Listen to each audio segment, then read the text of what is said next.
Welcome back everyone. नमस्ते सभी को। आज का टेस्ट योगा श्रृंखला महर्षि घिरंट में हम दंतमूल धौती के तीसरे प्रकार कर्णरंध्र धौती के बारे में जानने के प्रयास को जारी रखेंगे। तर्जनी और अनामिका अंगुलियों से कान के छिद्रों को साफ करने की विधि को कर्ण धौती कहते हैं। कर्ण छिद्रों की सफाई के तो अनेक वैज्ञानिक तरीके आज सामने आ चुके हैं और कई कंपनियां प्लास्टिक की सीक में रुई लगाकर बेचती हैं, किंतु योग कहता है कि सफाई अंगुली से ही होनी चाहिए, क्योंकि अंगुली में एक विशेषता होती है जो किसी सीक या माचिस की तिल्ली में नहीं होती। बहुत पतली होती हैं। यदि गलती से अंदर घुस जाएं तो कान के पर्दे फट सकते हैं, लेकिन अंगुली तो उतनी अंदर घुसेगी नहीं कि आपके कान के पर्दे फटे, और उतना अंदर जाने की आवश्यकता भी नहीं है। कर्ण की रचना शंखाकृत है। कान के भारी भाग से दिखने वाले छिद्र से एक नली सीधे मस्तिष्क से संबंधित भीतरी कान में जाती है। यह नली 1.5 इंच लंबी है।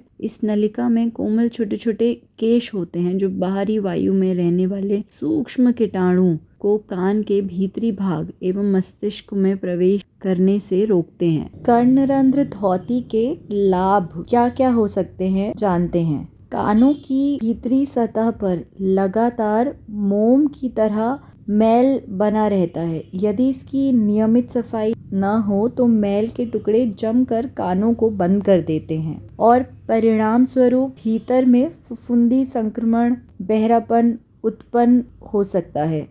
और योगियों का मत है कि जब हम अपनी अंगुली को कान में डालकर तीव्रता से हिलाते हैं तब जो मैल निकलता है वह अंगुली में चिपक कर बाहर निकल आता है। यह क्रिया चाहे किसी अंगुली से कर सकते हैं, चाहे तर्जनी से करें या अनामिका से। कान एक लाउड स्पीकर के जैसे है। यदि हम अपने शरीर विज्ञान में कान की रचना को देखेंगे तो वह ठीक लाउड स्पीकर के समान ही दिखाई देता है। अंगुली को जल्दी जल्दी हिलाने से अंदर की रक्त वाहिनियों में रक्त का संचार होता है जो किसी सीक से नहीं हो सकता। जब अंदर रक्त संचार तीव्र होता है तब बहुत सी बीमारियां भी जो कान के भीतर उत्पन्न होती रहती हैं हमें नहीं होती हैं। और साथ ही साथ अंगुली की बनावट ही इस प्रकार की है कि अंदर जाकर वे एक प्रकार का शून्य उत्पन्न करती है। यदि हम अपने कानों को ठीक प्रकार से बंद करें तो शून्य उत्पन्न होता है। हवा का दबाव पड़ता है, हवा पार नहीं होती और उस शून्य में फिर एक चूषण की क्रिया होती है जो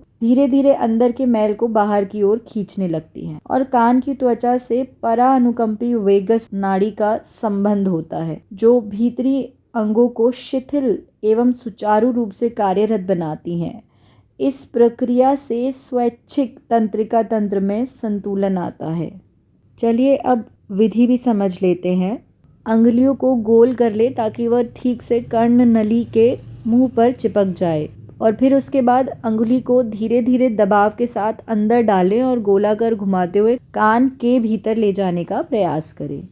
एक सीमा तक जाकर फिर उन्हें गोलाकार घुमाते हुए बाहर खींच लें ताकि अंदर निर्वात बनकर चूषण हो सके। सप्ताह में एक बार तिल्ली या किसी खाद्य तेल में लहसुन की 2 कली डालकर उबालें और कपास का फोआ बनाकर कानों में 2-4 बूंद डालें। उसके बाद थोड़ी देर कानों को कपास से बंद रखें।